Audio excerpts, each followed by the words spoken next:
忘れちゃうんだよね。時があるんですよ。遅れるところか忘れちゃうっていう時があって、あれ本当来ないねって電話すると、あらーっていう時が。だからショートメールとかでも言ってるし、留守電にも入れて3回ぐらいもう本当に。そこはもう長年ずっとそうなんです。もうそういうふうにもう声明してもらってるから、規制の面じゃない、だからそこじゃないとダメで。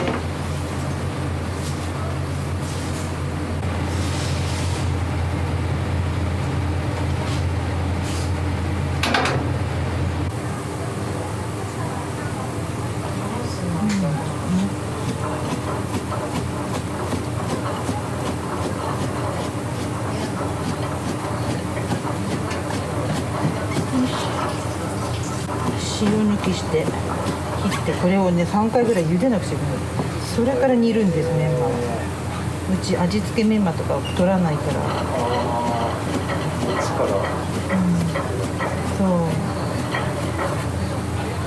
歯ごたえがね違うんでね、メンマ嫌いにしてはの人にはどうでもいい話なんだよ。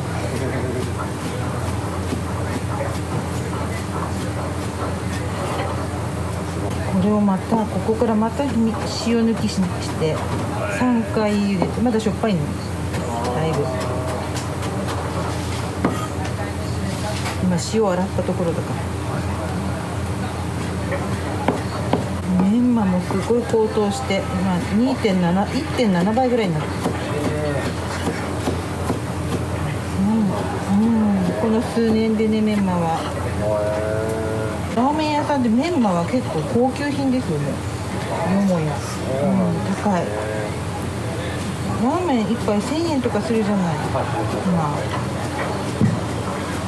しょうがないなって思えてくる。ほんと高くて、海苔もどんどん上がって。全ての材料がもういや本当にそう。やばい、ゆうちゃん電話してみようか。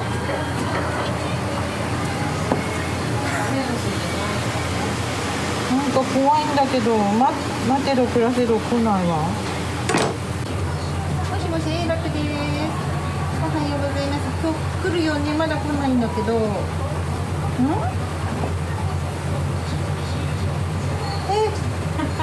8キロ、電話してる、あるよ。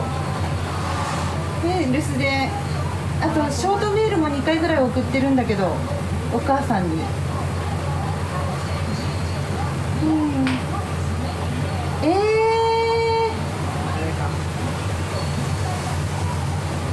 本当に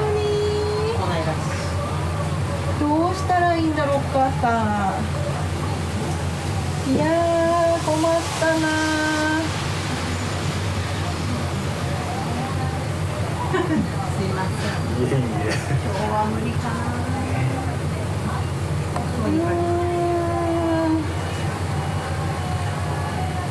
ダメだね、ごめんね。そうです。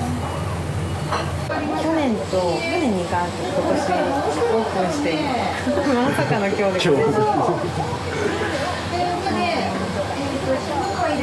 でも前のが残ってたらできるんですけど、メールとか LINE とかやっててくれるといいんですけどね。そうですよね。ショートメールでは送ったんですけど、確認しなかった。見るかなと思ってね、電話しとけばよかった。いや、なんかどうしたらいいんだろうね、これ。麺がね、なくなっちゃったらもうメニューにないんですけど、今前はレギュラーメニューだったんで、これありますよって言って。なるほど。そう、ラーメン食べに来てくれてるけど、個人店なんで臨機応変に、それで麺が良かったわっていう人は帰っていただくし。いつも来る黄色い麺だと思う。ちょっと淡水の入った。お客さんにちょっとあれば言えばいい。ちょっと麺違うけどいい？今日いつもと麺違うよって。でもそれを食べてみたいってなるよね。麺変わるとやっぱりね、作り方というか。私も未知だ。蒸したことがない。意外に美味しいかもしれない。違う風味。お母さんこっちの麺にしてってなんか。こっちの麺は乾水が入ってないんですよ。ああ、そうなんですね。珍しいというか。へ粉の味がダイレクトに。え。また伺います。はい。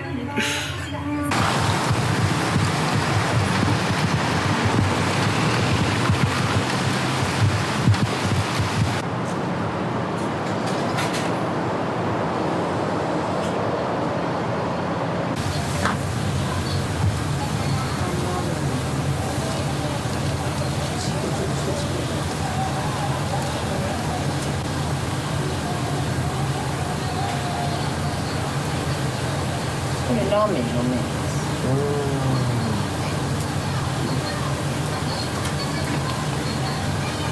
このままです。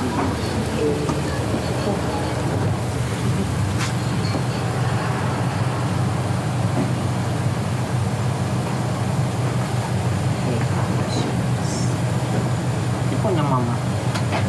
これ10分10分ぐらい。20分。20分ぐらい。煮る時間どれくらいだろうね。1時間半もかからない。 1時間半煮て、あとは余熱放置、冷めるまでというか、ある程度じわーっとね、中に火が通ってない可能性も、まあ、1時間半やるからあれだけど、あとじわーっとこう冷める段階で味が染みる。こ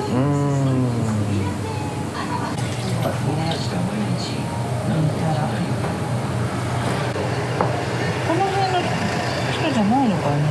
あ、そうね、永代橋渡ってるの見たことある。あと、ちょっと世界は狭いんだよ。うまいぐらいしか。チャーハン、チャーシュー。この間営業大丈夫でした。大丈夫でした。あの後。大丈夫。ちょっと少しだけ違う。お客さん食べてもわかんないぐらいの違う麺は夫婦で持ってきてる。よぼよぼとじいさんの。もう免許返納してっていうような。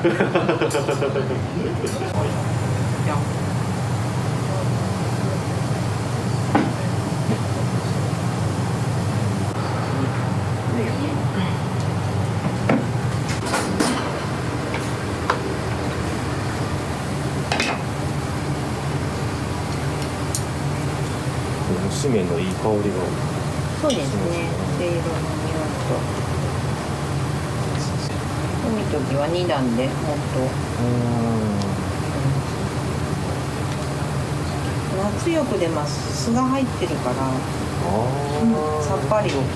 しつこいくせに酸っぱいもの食べたい。酢豚とかないかな。味は。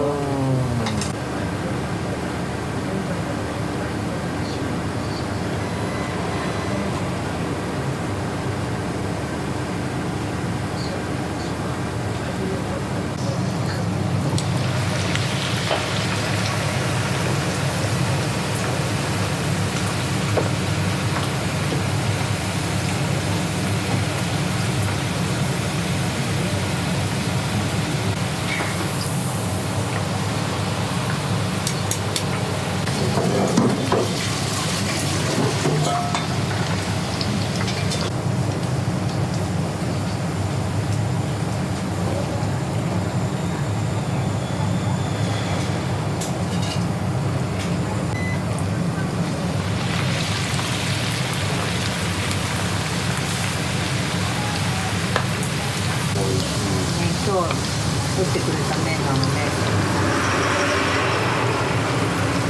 美味しいかな。これおやつにしたんおやつですね。でこそでした。取るからやめなさいって言われて。麺がいいと揚げても味も美味しい。そうですね。あとなんか小麦の風味というか。そうですね。一番美味しいですけどね、炭水たっぷりの太麺の。あんま風味しなくても私はどっちも好きです。お酒のおつまみに。ああ、良さそうですね。食事っていうよりももうそっちが強かったかな、お酒。うち塩味もあるんですけど、なかったんです、もともと。甘酢しかなくて、乾麺の味付けで、おたい焼きを作ってくれないっていうお客さんが結構多くて、美味しいのかなそれっていう感じで、作ったら美味しく結構出ますね。甘くないんです、本当に塩味だけ。どっちが出ます？塩と甘酢。そうなのね、最近甘酢出るよね。夏は甘酢が出るんだろうね。で塩が好きとかいう人の口コミでそのお友達が来たりとかそういう、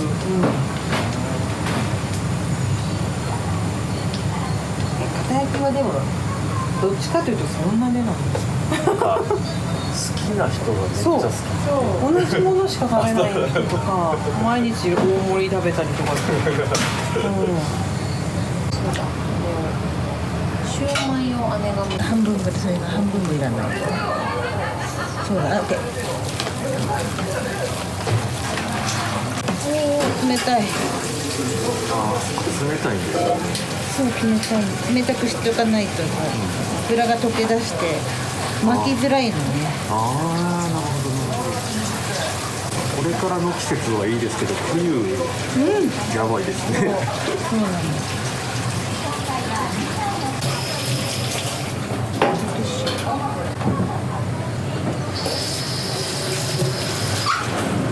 早かった肉を蒸すのがいい。少なかったからかな。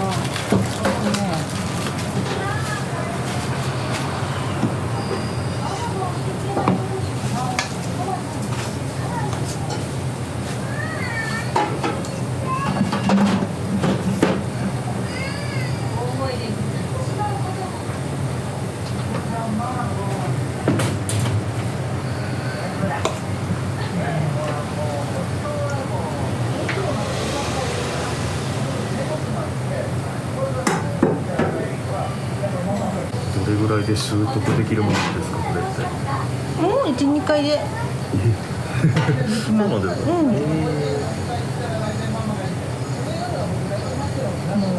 すぐ慣れちゃう。置くところとかさえ分かってね。餃子巻くのと同じ感じかな。コツが分かってしまえば。だんだんあとはスピードが速くなっていく。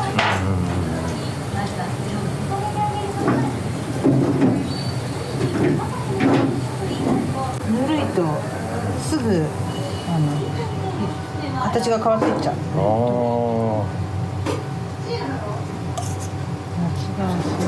じゃあ冷えてるとはいえもう素早く包まないとってことですね。その方が包みやすいんだよ。あと水がどんどん玉ねぎから出てきちゃう。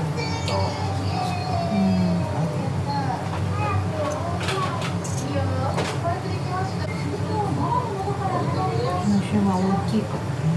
ですよね。あの店と比べると大ぶりな。崎陽軒とかちっちゃいもんね。ちっちゃいですね。ちっちゃくていっぱい。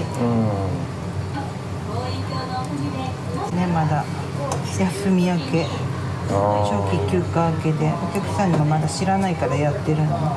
そうなんです。知らせてないんです。インスタとか。知らせてもあんまり来ないから。そうね。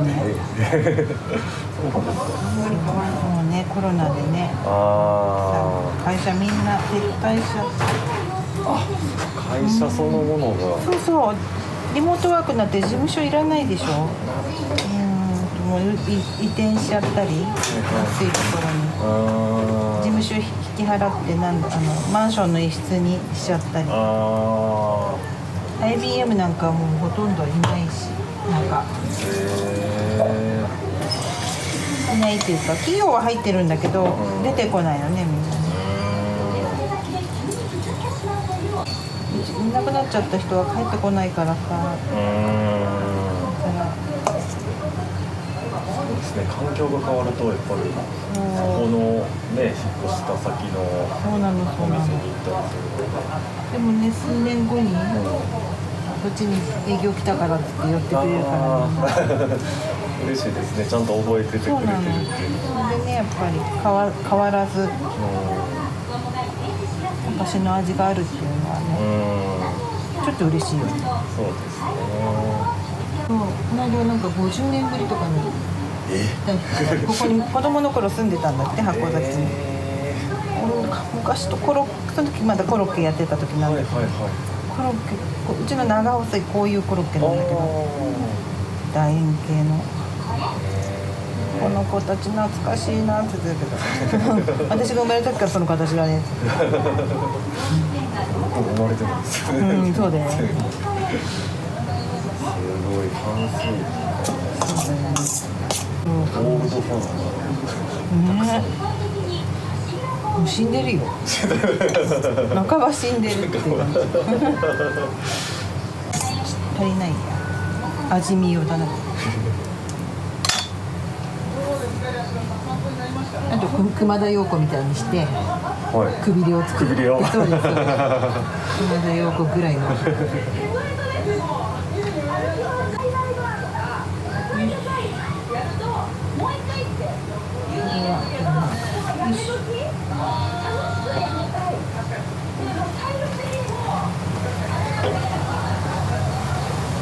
もうこれで蓋。はい。これで10分。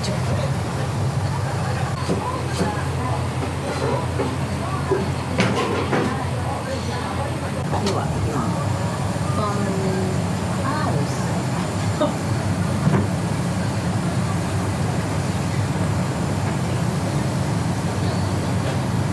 いや持ってっちゃいます。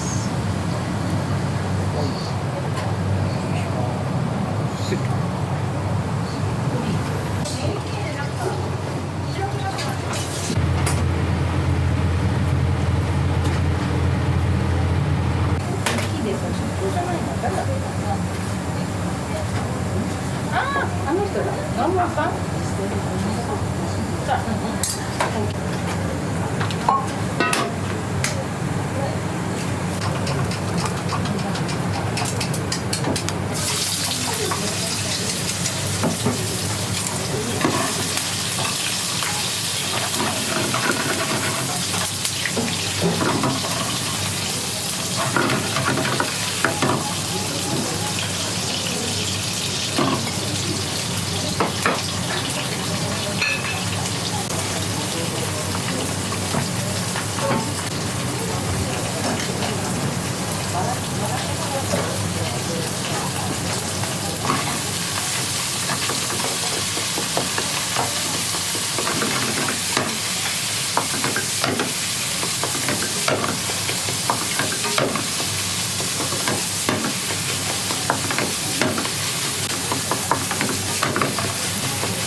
待って。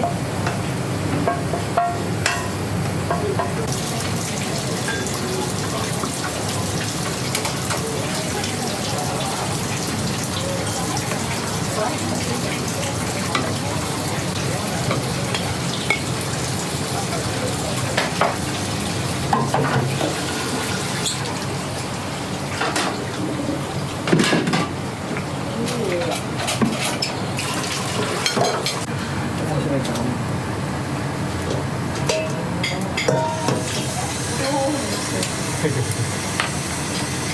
きそばの多いです。いらっしゃい、空いてるお席どうぞ。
こ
育園生活に関するお悩みを大募集しています。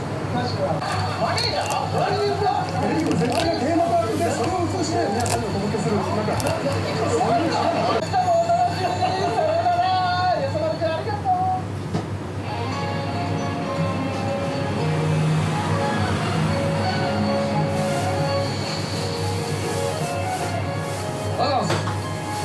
今日も広めにお付き合いください。まず有田さん。はい、皆さんこちらの文章をご覧ください。ついたんですが、性格はちょっと他の写真もご覧いただきましょう。あら。ありますよね。そして猫草を食べているとどうですか？なんだか猫草と戦っているような感じがしますよね。そうで、先生によりますと、ちょっとお鼻が低いそうで、鼻が知ってました。なんかここ眉間のシワみたいになんか自然悪そうに見えてるのかな。なんか言っちゃいました、あの人。ねえ。そうしてます。ただこの猫が本当に怒った時はどういう顔するかその写真私たちが3代目で、はい。昭和の3年から5代3年相当古いですね。3年だと今年で何年目なんですか？95年。で今の代になってからは何年ぐらいなんです先代が40年ぐらいやって、でうちの父がまた40年40何年やったんで40年ぐらいか。で私と姉で始めて10年。3代目になって再開してからちょっとお休みになられた時期が。そうですね、まあ、コロナもいろいろあって私が体調を少し崩しまして、そうなんですね、で元気になったなと思ったらまたコロナになったり、ああ、なるほど。治療が必要になったりしたので。はいはいはいはい。で今は姉妹で。そうです。最初は父と母がやっていまして、はい、で母が病気になって介護が必要になったんですが、で私たち姉妹は OL さんだったんですけど、はい、その介護も含め、はい、結婚とかいろいろ契機があってお店を一緒に手伝おう。で母は介護しながら、姉はその前からお手伝いしたりしてたんですけど、父と姉と私でやったんですけど、はい、父また病気になってしまって、で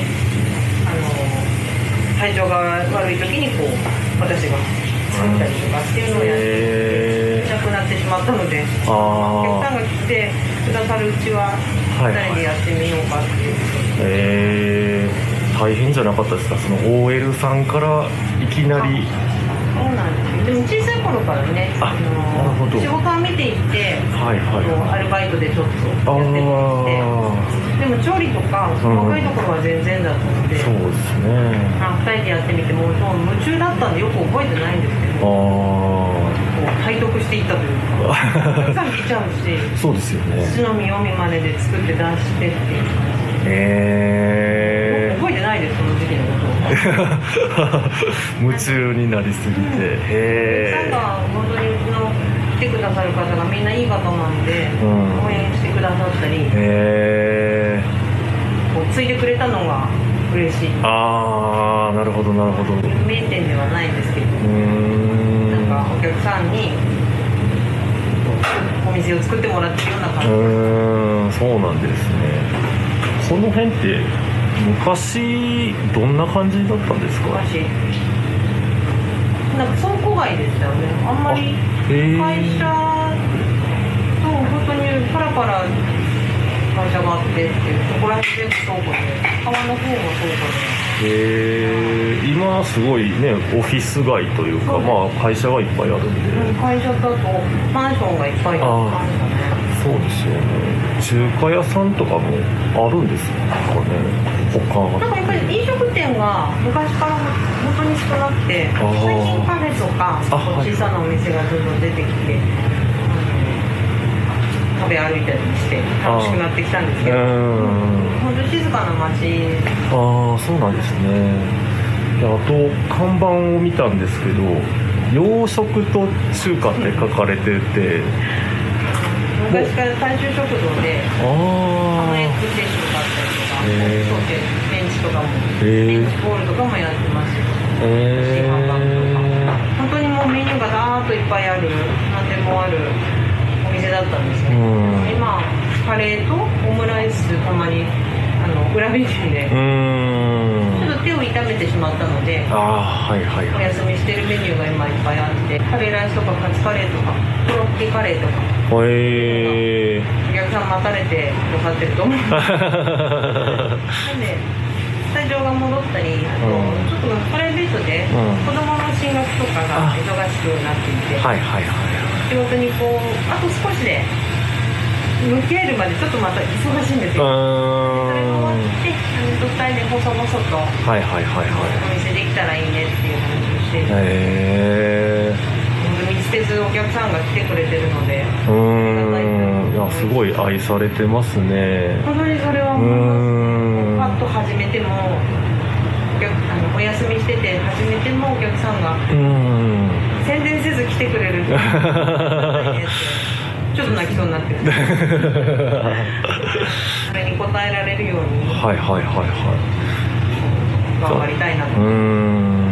じゃあそのおじいちゃんが創業者違うんです。違うんですか。父の前は全く血のつながりもないそうなんですか。他人の方で、お店をやってたところに父が料理人でなるほど。田舎から出てきていってなんか知り合いだったんでしょうね。で一緒に店やら手伝わないかって言われて、なるほどなるほど。で母と結婚して、住み込みみたいな感じで働き始めて、ご高齢になって、店譲るっていうことで、なるほど。そのまま居抜きでもらっちゃったみたいじゃあもう初めからその洋食から何からいろいろあった店だったっていうことなんですね。父が始めたメニューもあったみたいで、当時は本当に朝も夜も出前もすごくて、ちっちゃい頃の印象はもうずっと働いてる。出前行ったり夜遊び行っちゃったりとか元気ですずっと働いてたなじゃあ目指すは100年ですね。みたいですね何もせず本当に静かにしれっといつの間にか100年行ってたっていうでも100年ってすごいなと思う。いやーなかなかないですからね100年なんか他の業種だとねあったりしますけど飲食で100年ってなかなか聞かないんで、おごらずわからないですし昔のでもそのままの味とかでじゃあ残されたレシピというかそれを忠実に受け継いで、いや素晴らしいですね。いやなかなかこういう味も食べれる店が少なくなってきたんで、人生減ってますもんね。いや継いでくれて本当嬉しいですだと思います。